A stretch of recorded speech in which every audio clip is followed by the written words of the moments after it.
In conversation with Kirsten Schuder.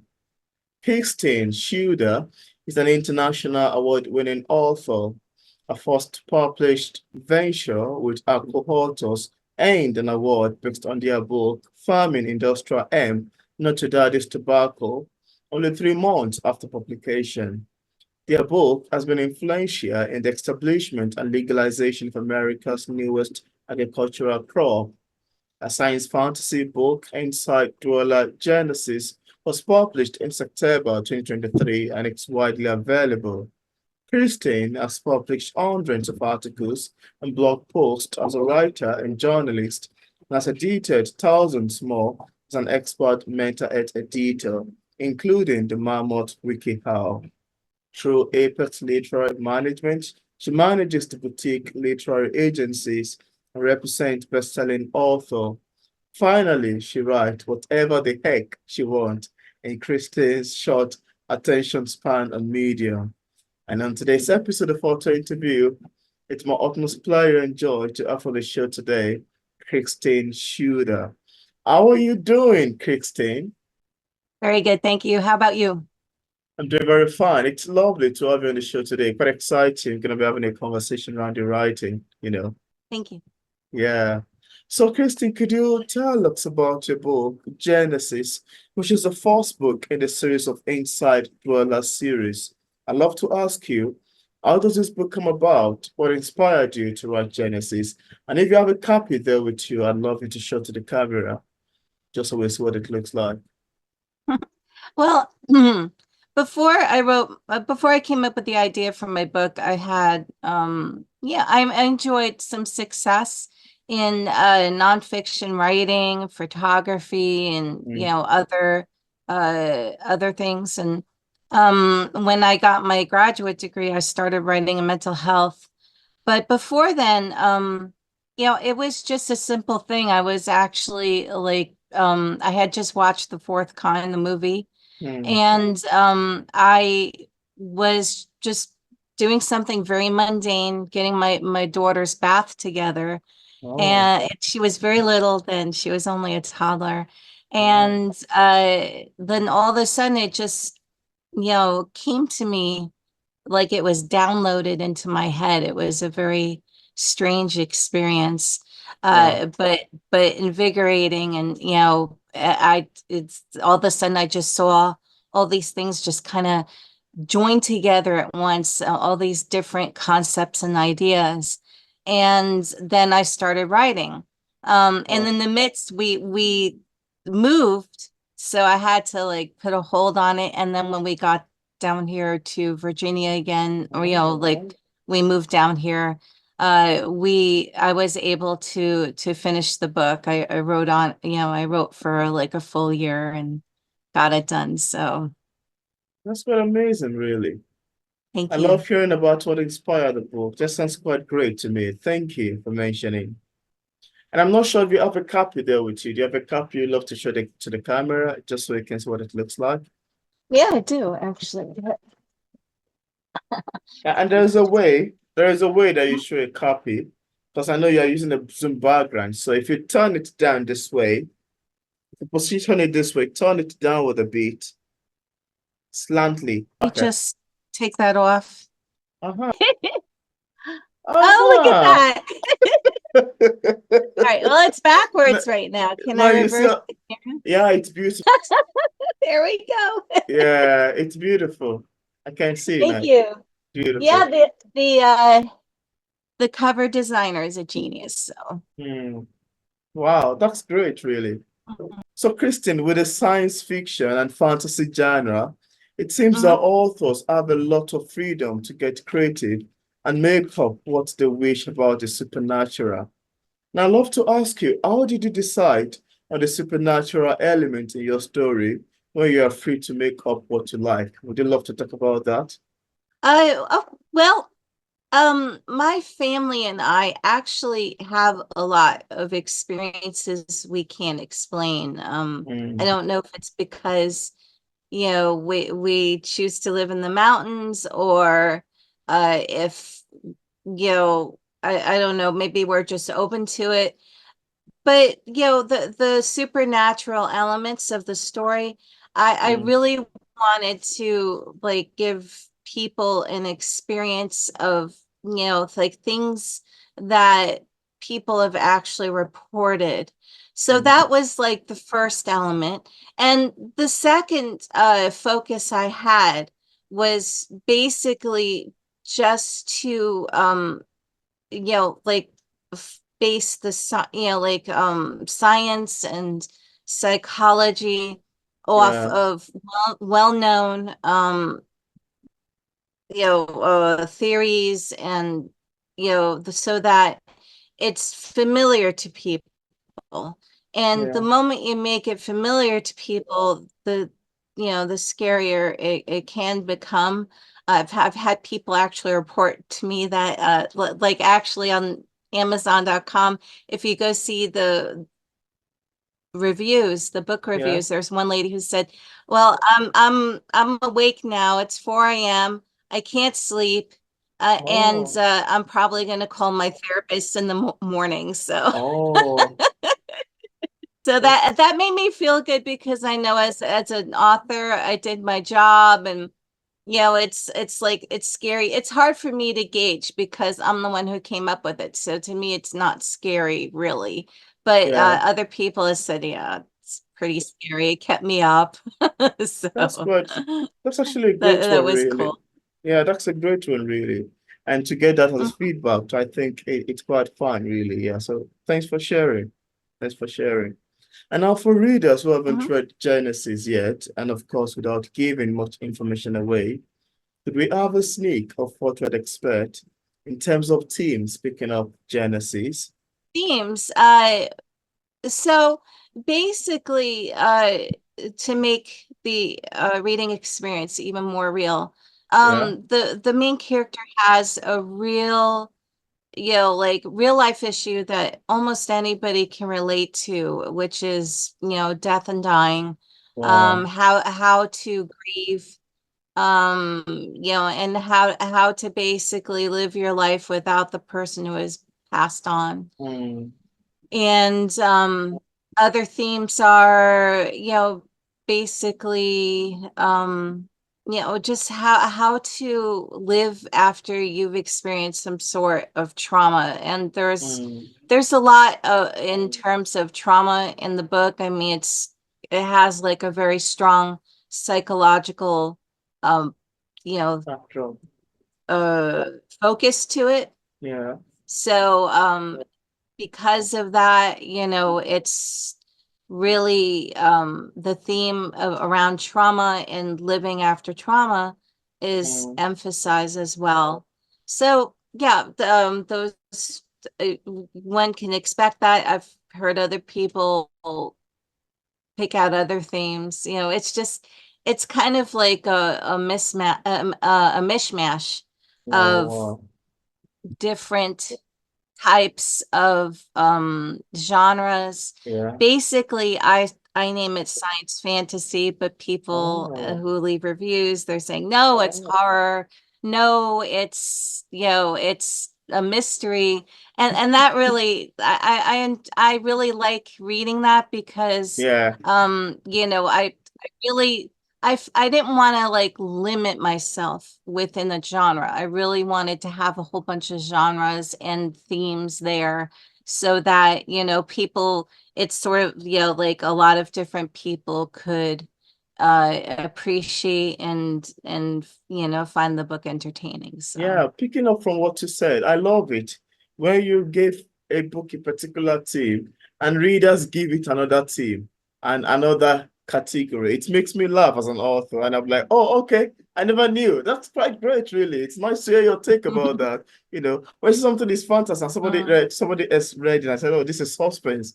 I'm like, oh, okay, nice one. Thank you. That's beautiful. That's quite lovely. Yeah, thank Thank you. you. Thanks for sharing. That's quite lovely to know. So, Shuda, prior to our interview, you mentioned to me how some dreams you had helped you add more horror element to the story. Can you tell us more about those Mhm. dreams? Yes, actually, When I was writing, I actually had a lot of dreams related to the book, and Wow. um, it makes me wonder about myself because some of the dreams were actually like, it took a scene from my book and made it more horrible. So, Oh, for instance, there's a scene in the book that, like where the main character is getting attacked. So then oh, to make it more awful, like I had this dream where like I was in a house and the windows exploded from the outside to the inside. wow. So then I was like, oh, that would be good to incorporate in this scene. So then the windows explode behind her, and then she starts, that she starts bleeding because some of the shards have wormed their way into like her arms and her face. And Hmm. then she gets attacked. So yeah, that's one way that my dream was incorporated into the book. And I actually had two other dreams Wow. that were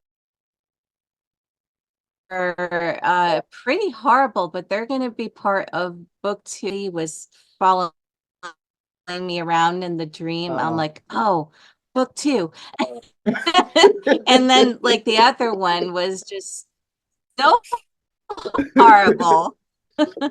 So Wow. horrible. I was like, oh, that has to end book two. This is going to be the ending for book two. And I wasn't scared. I was on the ending of my first book. I had a lot of beta readers tell me that Oh. they didn't of detail that I went into was Hmm. a little difficult for them to read. So I listened and I took some of those details out to make the reading a little bit easier on that scene. But on the second book, with the incorporation of these dreams, I'm not going to show any mercy. I'm sorry. Oh. Yeah, it's going to be if someone's into horror, they're definitely going to be very, very happy with the ending of the Oh. second book. So yeah, so that's how the dreams are incorporated. It's like I haven't had any of late, but who knows? Maybe another dream will show up in the books. Yeah, that's quite nice actually. I've got so many people say they get inspirations for their books from dreams, and that's actually very relatable too. Yeah, so that's quite a nice thing to hear and to do. And sometimes, these dreams just come and you just have this idea of the character speaking directly to you. Yeah, so that's such an amazing one. And thank you for sharing. So, Kirsten, I've always been fascinated about how authors, Mhm. especially novelists like yourself, craft long sentences and bring words together in a way that it eventually makes a great novel. And this always leaves me thinking, how exactly did they get the ideas and inspiration to write these books and put them together? Now as far as writing is concerned, I'd love to ask you too, how do you get your inspirations and ideas? Where did they come from? Inspiration was it just came to me one day when I was getting my daughter's bath ready. Maybe the fourth kind, the movie, kind of influenced it, and then all these different elements just came together, and for me and I it was like, yeah, I'm not very visual, actually. People might be surprised by that. I'm more of an auditory person. So, like when I got these images while I was getting my daughter's bath ready, it was very surprising for me. But then I was like, wow, I could actually create a book off of this. So, and there were for inspiration, a lot of different people in my life inspired the characters. And there's a lot of in the main character, for instance, Mhm. there's like little snippets of my daughter in there who Oh, is happens to be a very determined young lady. And she's got a little bit of the red hair. And my the one of the other main characters, Dr. Gallagher, definitely you'll see little parts of my husband in there as well. Oh, So, yeah, one of the scenes actually was based off of my husband's, like something he experienced in life. He used to be a correction officer and he survived a 12-hour riot. And so there is a scene in there that goes off of that, and I actually wrote a short story based off of that as well. It's not included in the book, but if people sign up with me and join my email, I that is then I'll share that short story with readers as a definitely. bonus, as Yeah. a free bonus. And then like other free things too, I believe all the best things, to use a cliche, all the best things in life are free. So Yeah, that's actually amazing to know that the snippet of, reality in your characters who are supposed to be fictions. That's quite beautiful. Yeah, I love hearing about that. That's quite lovely, really. Yeah, thank you for mentioning. Now, apart from the first series and Inside Dweller Story, do you have any other works you're currently working on? And also, how far are you taking us in this series? How many more books should we look out for in this particular series? I think you mentioned you're in number two or three there, but I'm not quite sure. So, yes, there's definitely going to be a book two and three.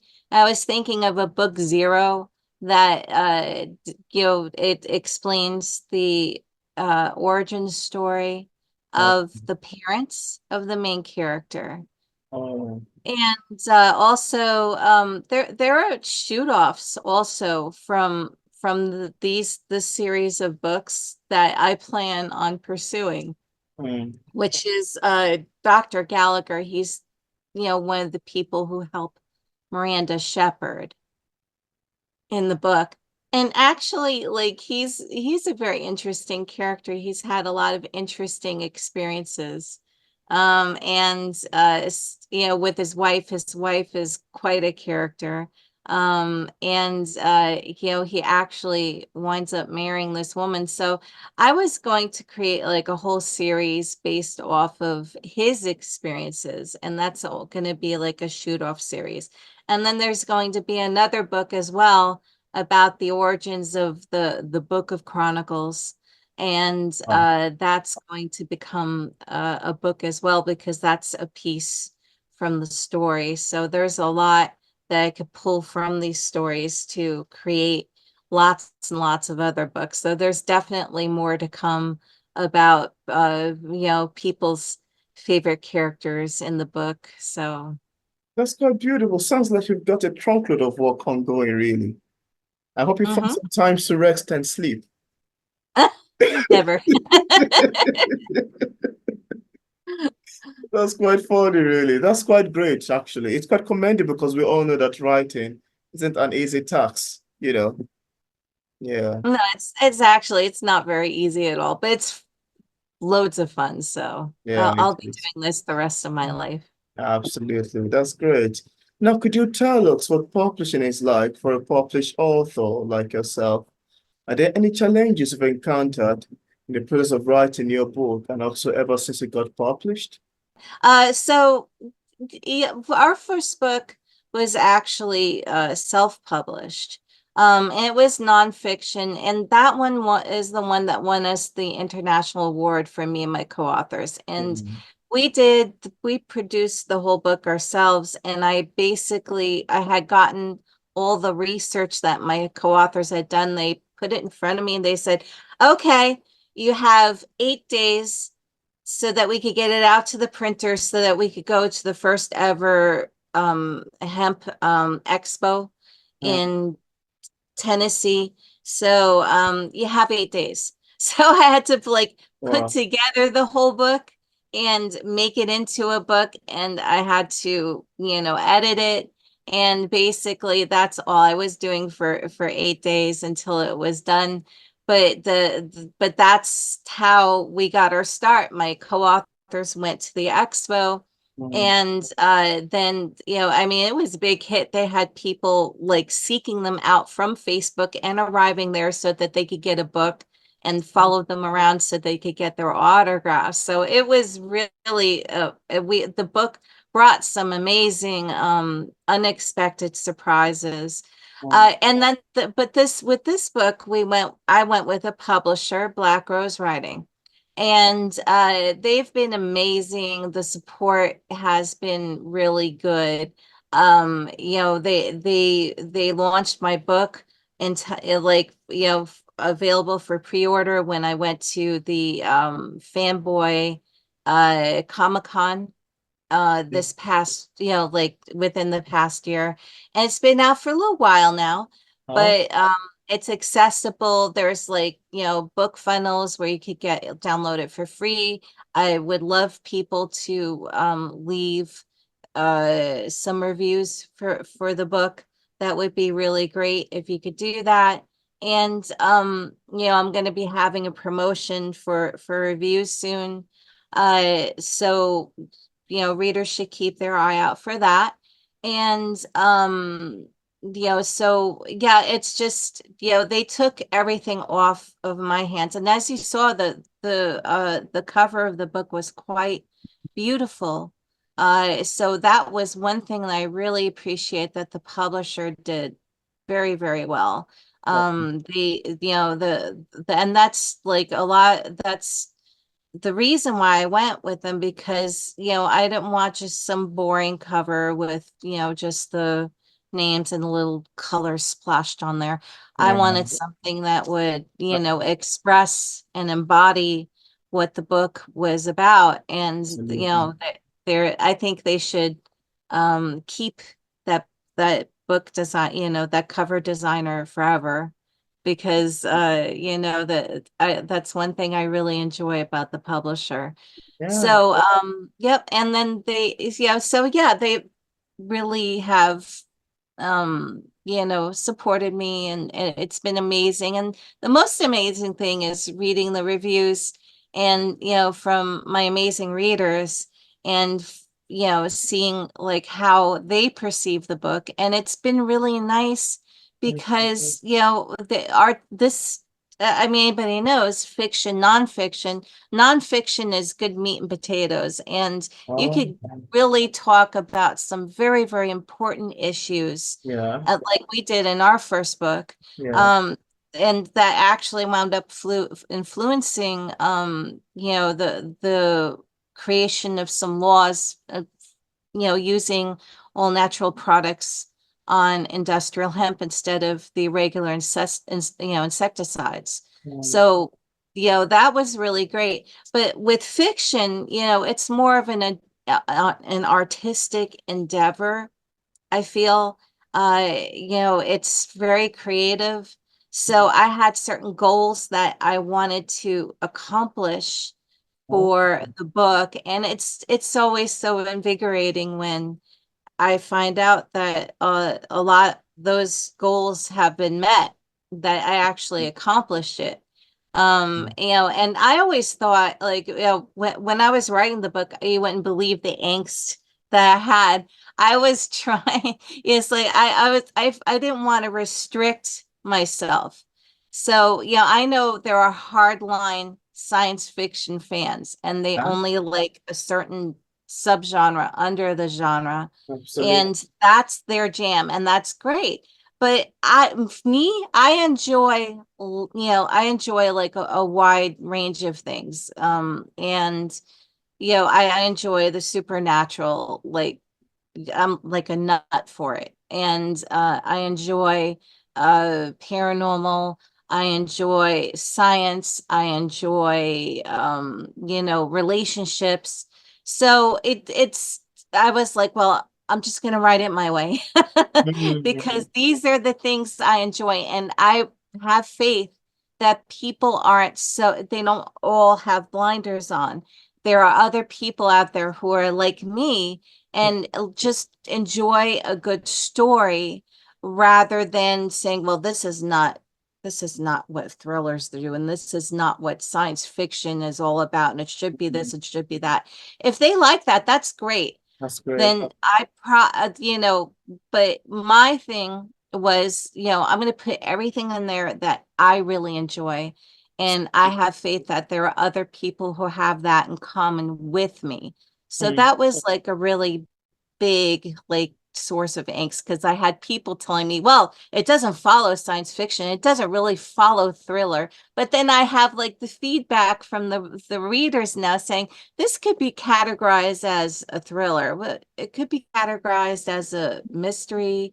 It could be categorized as science fiction Yeah, and maybe new age. So like they're picking out the genres for themselves I and they're love that. actually the feedback has been positive about it too. Yeah. So yeah, I've actually I read that the author A.G. Riddle. Oh.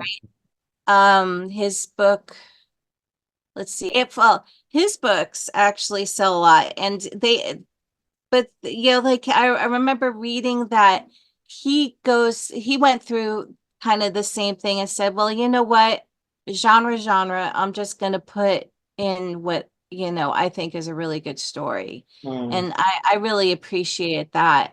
Yeah, like it actually helped inspire me Yeah. um, for the for my book, and it helped me find my own voice that other authors actually do kind of a mishmash like I do, Mm. and they were quite successful at it. So I was like, all right, then I'll do me, and then hopefully people will dig it too. That's a So great one, really. That's a great, and I love your take on this. Sounds quite lovely to me, and I can go on and on. That's beautiful. Thank you for mentioning. Now, I'd love to hear your take on this. As a published author, what sort of advice do you have for other writers who are still struggling with writing and publishing a book? What should you advise people in this category? And also, just in case we have people who are watching this interview, I would love to get a copy of your books. On what platform is it available on for purchase? okay. So for people who are writing, like writing and they wish to get their first book out, Yeah. the first thing I have to recommend is just be open to feedback. Get Mhm. strangers to give you feedback on your book. They won't always be kind. They won't always know how to express themselves in ways that are productive. But it is important to just put yourself out there and get that feedback. And I was actually, funny story, I was actually against this. My first literary agent, she said, you have to put this through the beta reading process. And I said, no, that's okay. I'll pass. And she's like, but no, you really have to. And I value that advice to this day because it when you get other people, they all see different things about the way you can improve your book. Yeah, And they all spot like different types of issues. Everybody has a skill to offer, even if they don't express it in the most skilled way. So, absolutely.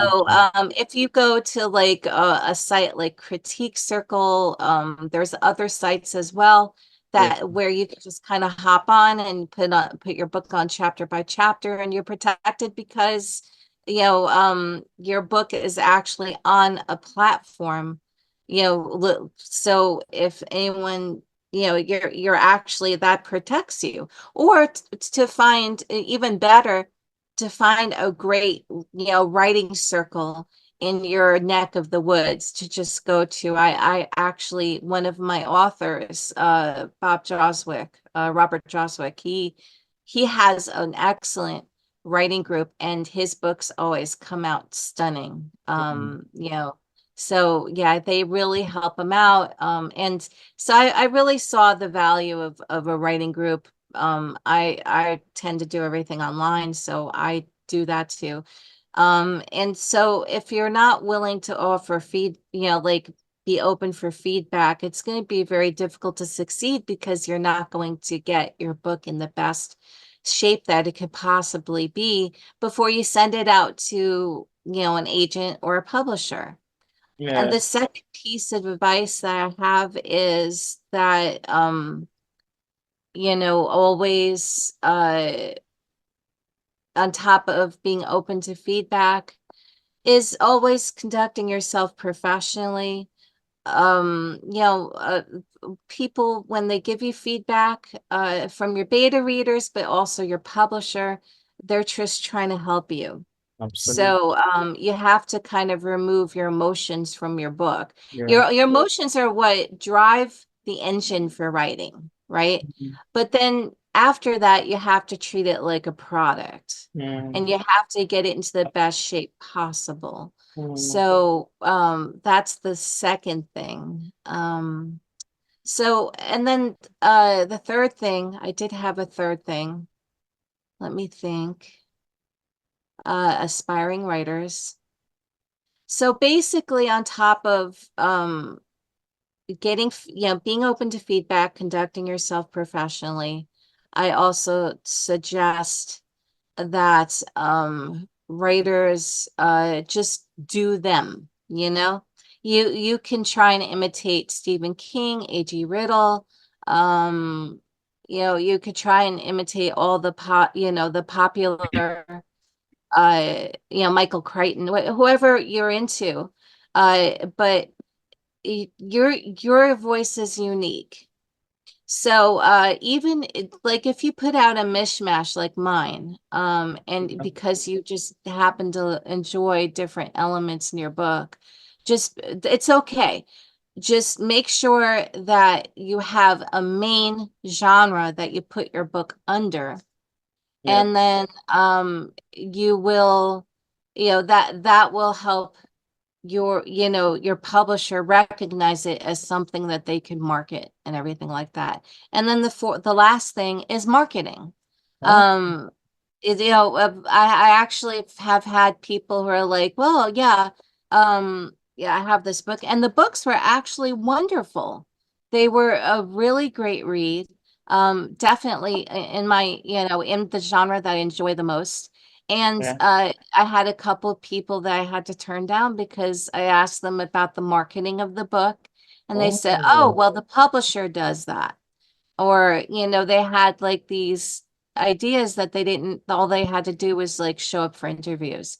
I said, that's not the way it works these days. You have digital marketing available to you.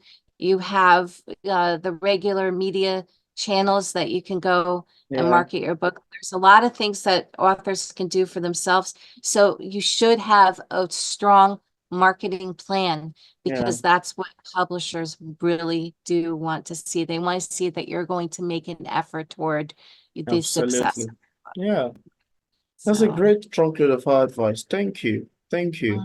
And now, just in case we have some viewers who are currently watching this interview, I would love to get a copy of your book. On what platform are they available on for purchase? okay, so here we go. It's available. That's one thing. That's another advantage that I have with my current publisher, is that they put it out for worldwide distribution. I found it on a book selling site in the Ukraine. And Oh, yeah, it was really special when I found that. wow, Then that's quite great.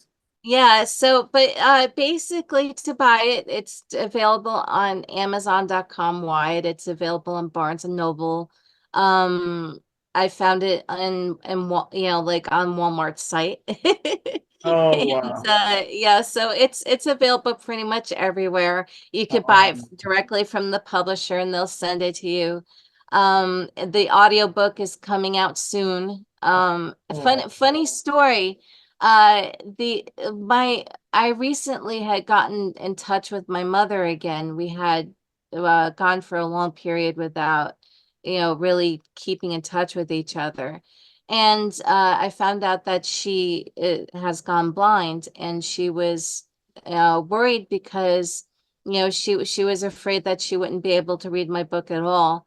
So I told that to the publisher, and then the publisher said, "Oh, well, they immediately started production on the audiobook so that my mother can enjoy it too." So, great.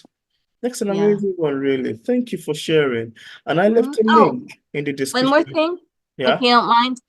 If you go to my website, kirstenschuder.com. Yeah. Um, I will have, it's not in great shape right now, but I'm going to work on it, and it's going to have places where you could sign up for the email list, and I'll send you that free story, which I called the 12 hours. Oh, And I also will send you other free stories. I'm going to have a promotion soon for, Amazon reviews. In mhm. exchange for Amazon reviews, if all you have to do is send your review, and then I'll send you like a little token in the mail of my appreciation. That's good. So yeah, so I'm gonna have like promotions like that. So the best way to keep up on news of the things that I'm putting out is basically to go there soon. Soon. Yeah. Yeah. And because it's kind of a mess right now. I'm a bad. I will work on it. And when I do, just keep your eye on it, and it'll have a place for you to sign up. Yeah. There's also a page that there's a landing page that I created. You could sign up. All right, so just go to the website. It'll be fine. That's great. You know. Oh, and connect with me on social media, because I have all like the book funnels that we're doing and everything. You could Okay. download the book for free. Yeah. Um, and hopefully I hope that you'll feel inspired to leave a review Yeah. as a result.